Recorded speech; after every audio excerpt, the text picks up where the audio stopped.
हनुमान जी की मदद से भगवान राम और सुग्रीव में मित्रता हो जाती है। सुग्रीव का बड़ा भाई बाली देवराज इंद्र का पुत्र था और किष्किंधा का राजा था। बाली को वरदान प्राप्त था कि उसके सामने जो भी लड़ेगा उसका आधा बल उसके अंदर समाहित हो जाएगा। इसके कारण वह सुग्रीव की संपत्ति और पत्नी को हड़पकर राज्य से भगा दिया। सुग्रीव ने जब श्रीराम को अपनी व्यथा बताई तब उन्होंने बाली को युद्ध के लिए ललकारने को कहा। भयभीत सुग्रीव श्रीराम के आश्वासन पर बाली से लड़ने पहुंच गए। सुग्रीव की ललकार सुनकर बाली कहाँ रुकने वाला था। वो सुग्रीव से लड़ने आ गया। दोनों के बीच गदा युद्ध होने लगा।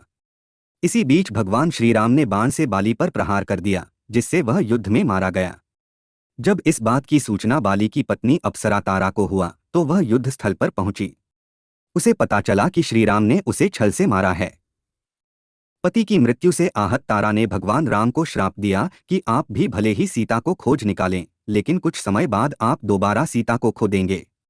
जिस प्रकार से उसे पति का वियोग सहन करना पड़ रहा है, वैसे ही आपको भी अपनी पत्नी का वियोग सहन करना होगा। इतना ही नहीं, अगले जन्म में आपकी मृत्यु भी मेरे पति के हाथों ही होगी।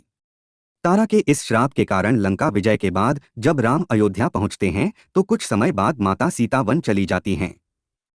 वहां महर्षि वाल्मीकि के आश्रम में रहती हैं। वहीं पर लव और कुश का जन्म होता है। द्वापर युग में जब भगवान श्री कृष्ण मानव रूप में जन्म लेते हैं तब एक भील के बाण से ही उनकी मृत्यु होती है। वह भील बाली का दूसरा जन्म था।